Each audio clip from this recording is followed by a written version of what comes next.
இது தேர்தல் திருவிழா. ரெண்டு திருக்குறளை இந்தியில எழுதி படிச்சா தமிழர்களை மதிக்கிறதா நம்பிடுவோமா அப்படின்னு பிரதமரை கேள்வி கேட்டிருக்காரு தலைவர் ஒருத்தர்.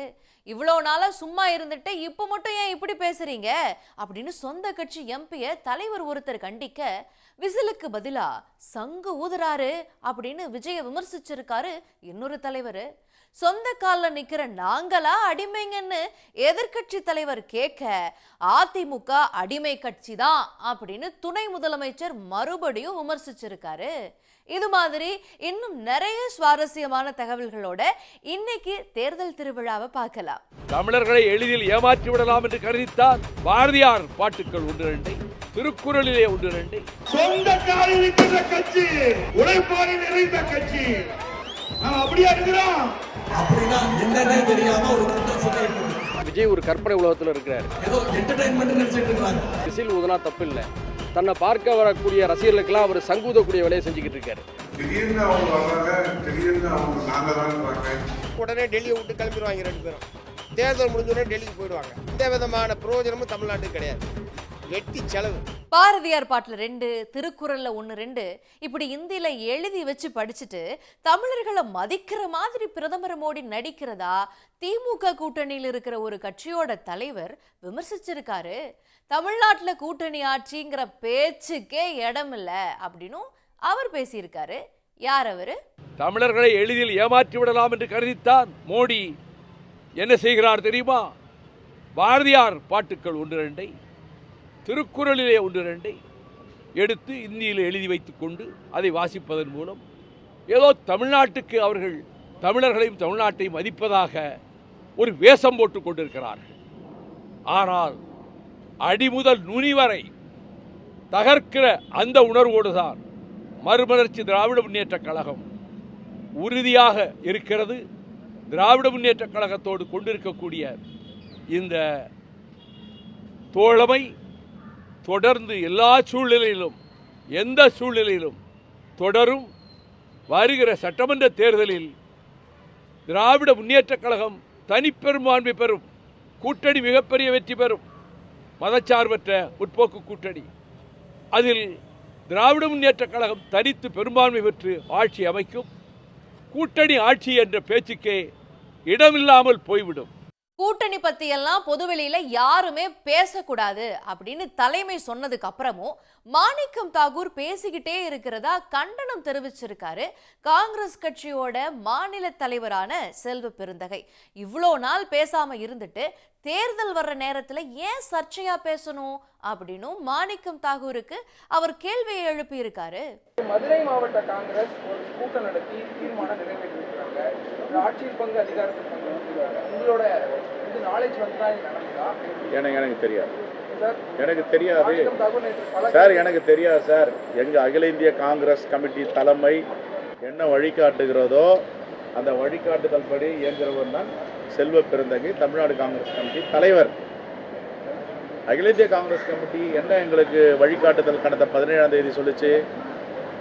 யாரும் பொது வெளியில் கூட்டணியை பற்றி பேசக்கூடாது.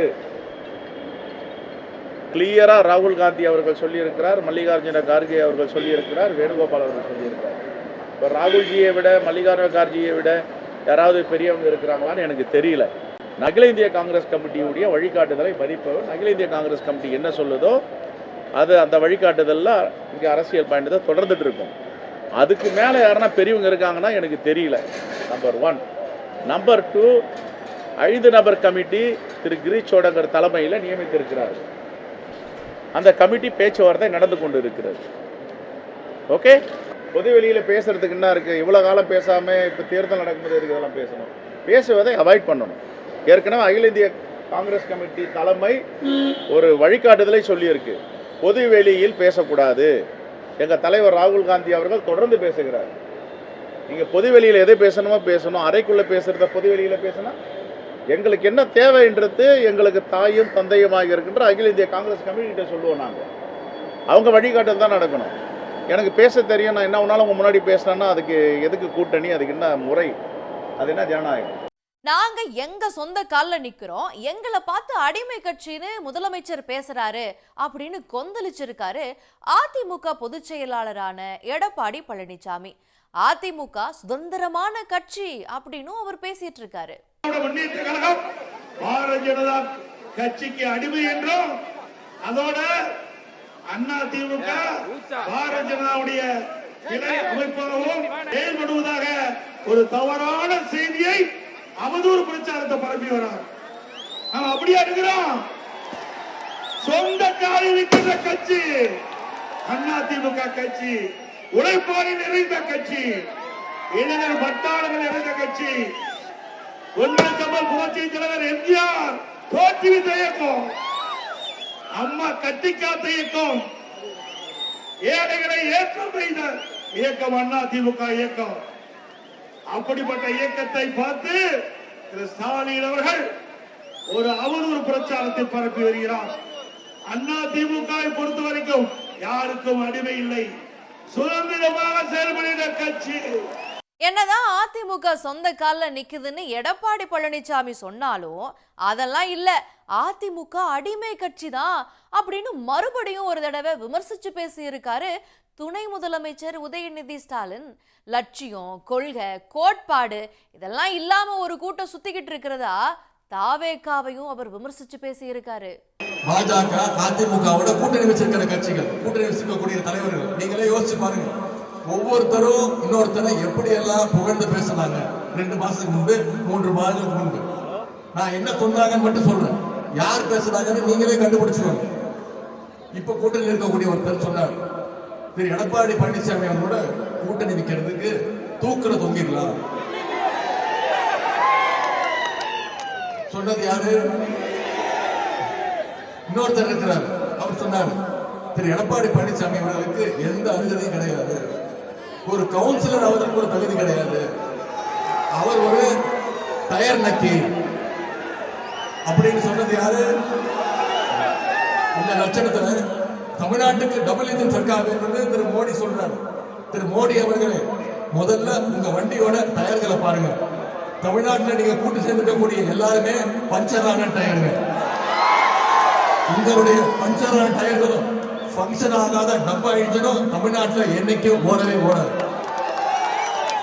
எடப்பாடி பழனிசாமி மிகப்பெரிய ஒரு அடிமையாக, பாஜகவுடைய அடிமையாக பலம் வந்து கொண்டிருக்கிறார். இவங்க இப்படி இன்னொரு பக்கம் யாருக்கும் எந்த பயனும் இல்லாம ஒரு கோஷ்டி சுத்திக்கிட்டு இருக்கு. வெறும் சத்தம், ஒரு கொள்கை, லட்சியம், ஒரு கோட்பாடு எதுவுமே இல்லாம, அப்படின்னா என்னன்னே தெரியாம ஒரு கூட்டம் சுத்திக்கிட்டு இருக்கு. அரசியல்னா ஏதோ என்டர்டைன்மெண்ட் நினைச்சிட்டு இருக்காங்க. அவங்களுக்கு இளைஞர் தமிழ்மார்கள் நீங்க சொல்லணும், அரசியல்னா மக்கள் பணினா என்டர்டைன்மெண்ட் கிடையாது, அது ஒரு கமிட்மெண்ட், அது ஒரு டெடிகேஷன் என்பதை நாம திமுக இளைஞர் தமிழ்மார்கள் நம்ம ப்ரூவ் பண்ணி காட்ட வேண்டும். தாவேக தலைவர் விஜய் ஒரு கற்பனை உலகத்துல வாழ்ந்துகிட்டு இருக்கிறதா மனிதநேய ஜனநாயக கட்சியோட தலைவர் தமீமுன் அன்சாரி விமர்சிச்சு பேசி இருக்காரு. தன்னோட ரசிகர்களுக்கு விசில் ஊதுனா பரவாயில்லைங்க, ஆனா விஜய் சங்கு ஊதுறாரு அப்படின்னு அவர் காட்டமா தெரிவிச்சிருக்காரு. அதாவது விஜய் ஒரு கற்பனை உலகத்தில் இருக்கிறார். தன்னை பார்க்க வரக்கூடிய ரசிகர்களுக்கு மத்தியில் அவர் விசில் ஊதுனா தப்பு இல்லை, தன்னை பார்க்க வரக்கூடிய ரசிகர்களுக்கெல்லாம் அவர் சங்கூதக்கூடிய வேலையை செஞ்சுக்கிட்டு இருக்காரு. முதல்ல தன்னுடைய அணுகுமுறைகளை விஜய் மாற்றிக்கொள்ளட்டும்.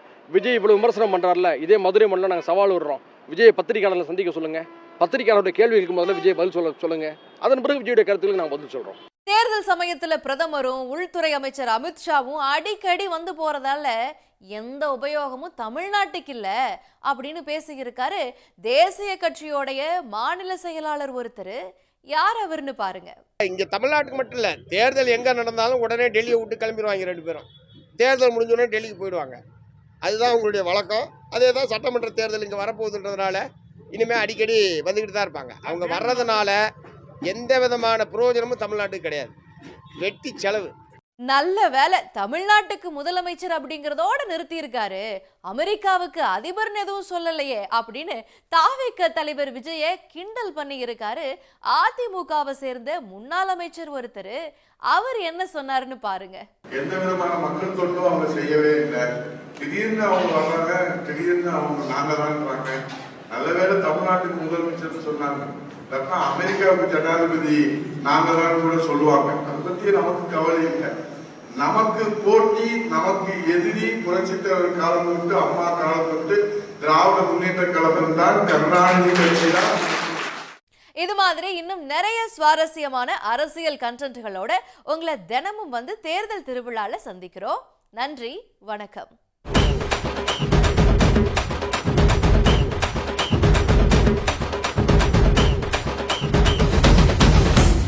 உடனுக்குடன் செய்திகளை தெரிந்து கொள்ள சன் நியூஸ் பெல் ஐகானை கிளிக் பண்ணுங்க.